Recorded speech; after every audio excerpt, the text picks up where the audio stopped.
Yang pertama berkaitan dengan adanya tanda kutip kontradiksi antara arwah yang meninggal itu dicabut kemudian dikirimkan kepada Allah, di sisi lain ditanya oleh malaikat mungkar dan nakir. Jadi Bapak Ibu, di sini sebenarnya tidak ada kontradiksi.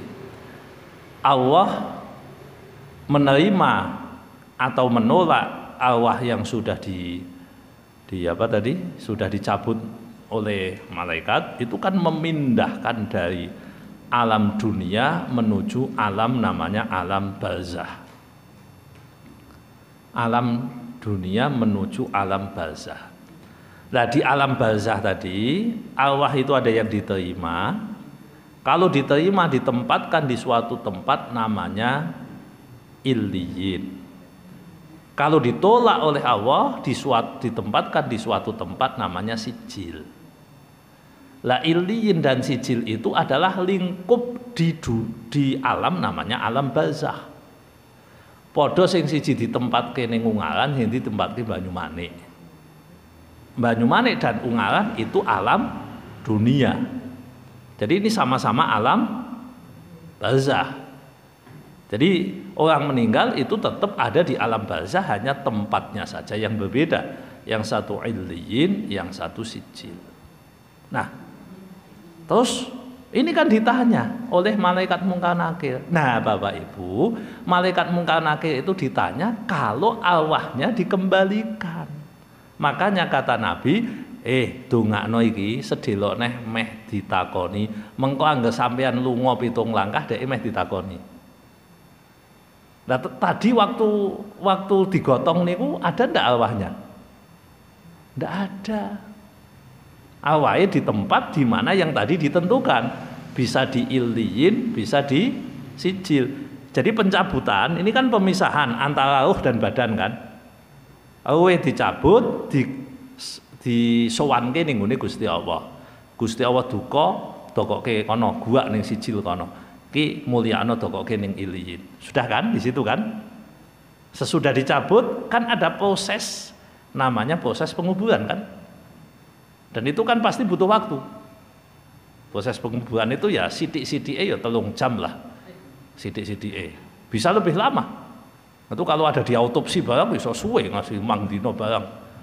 Nah, sesudah dimasukkan ke situ, maka baru nanti malaikat mungkar nakir akan datang. Untuk apa? Untuk menanyai. Nah, SOP-nya arwahnya tadi, baik yang di illiyin maupun di sijil, akan dikembalikan kepada jasadnya untuk ditanya. Nah, sesudah ditanya, maka kemudian akan diproses lanjutan. Apakah dia itu lolos atau tidak lolos? Kalau tidak lolos kan digebuki. Lah ketika digebuki sing ngrasake kuwi jasate apa rohnya?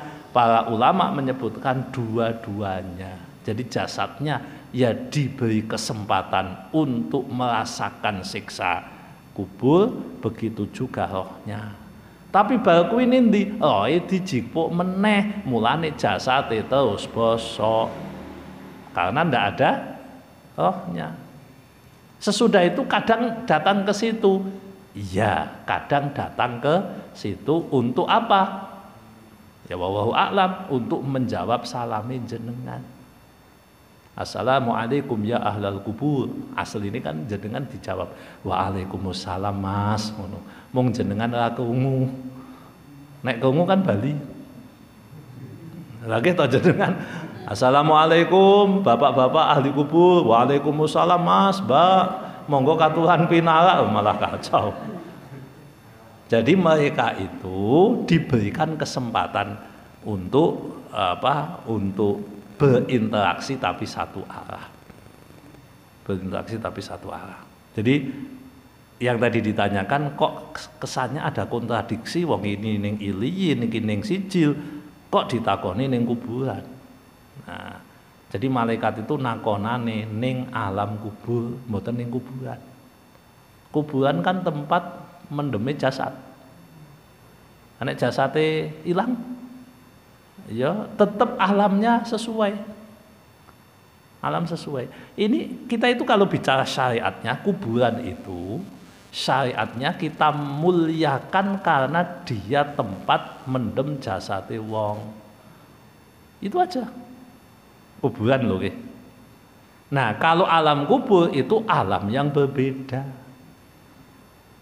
Lah para nabi, para syuhada, orang-orang soleh, orang-orang mulia itu di alam kubur diberi rezeki oleh Allah, tapi tidak di kuburan.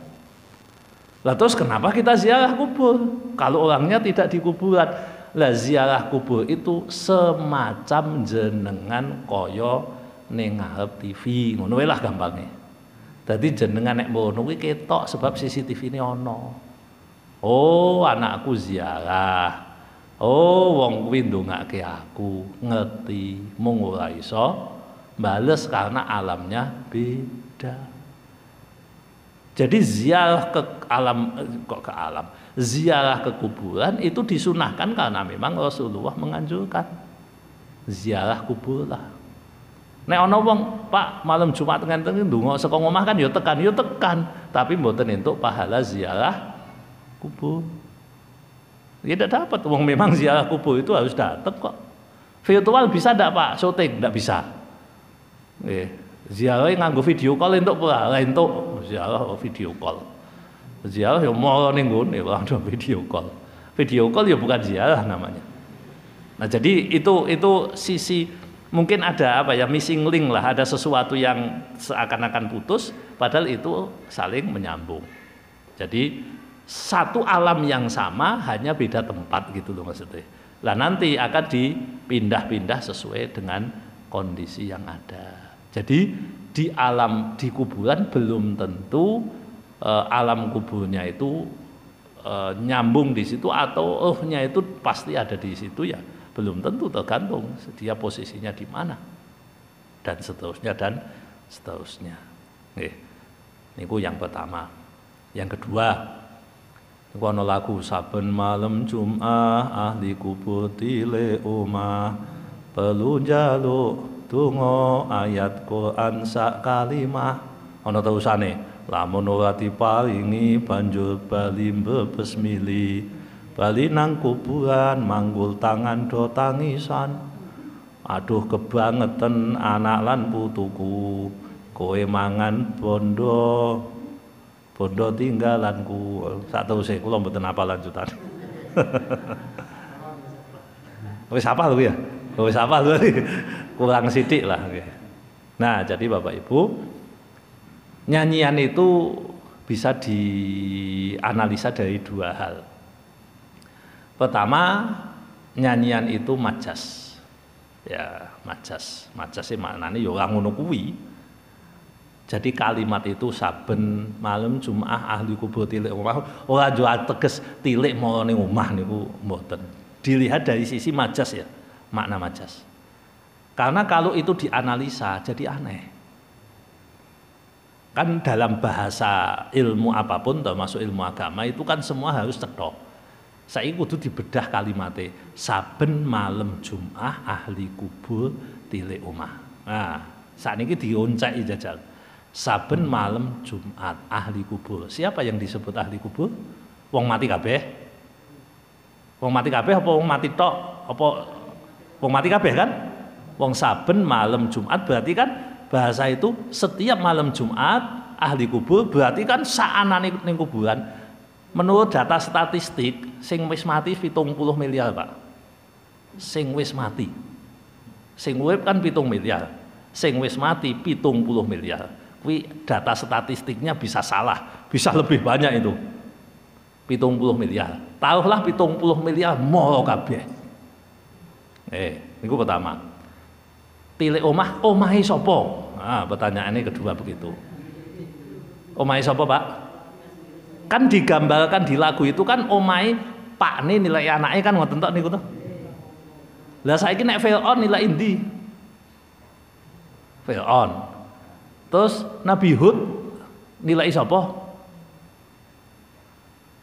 Maksudnya tilik omahe sapa? Omahe ana sing wis dadi kuburan. Ana omahe wis dadi wis dadi jalan tol ana omahe. Jadi secara analisa ini kan ndak nyambung. Nek disebut saben malam Jumat ahli kubur tilik omah disesuaikan dengan letter pemahaman itu. Karena kalimatnya tilik omah. Adapun ada satu hadis cerita itu tilik daul. Itu aja jika diizinkan oleh Allah, bukan setiap malam Jumat. Itu ada di kitab fatwanya Imam Fatwa Al-Haytami. Fatwanya Imam Al-Haytami yang mengatakan kadang, tidak malam Jumat, tidak saben malam Jumat, kadang manusia itu diizinkan oleh Allah untuk melihat kampungnya. Oh, wis beda konteks ini antara apa yang disampaikan oleh Imam Ibnu Hajar Al-Haytami dengan yang disampaikan di nyanyian tersebut. Nah, kalau itu dimaknai dengan makna apa adanya, berarti maknanya itu hakiki, bukan majazi, maka itu banyak ditolak para ulama, ungkapan itu. Saben malam Jumat ahli kubur tilik omah. Pernyataan itu satu saben malam Jumat, yang kedua ahli kubur, yang ketiga tilik omah. Kalimat tilik omah itu coba bahasa Jawa nih, tilik omah nilai omah itu omahe sapa? Nggih. Omahe anake. Lah saiki wis dadi anak, wis tekan cicit, wis tekan buyut, sing ditilaki sapa?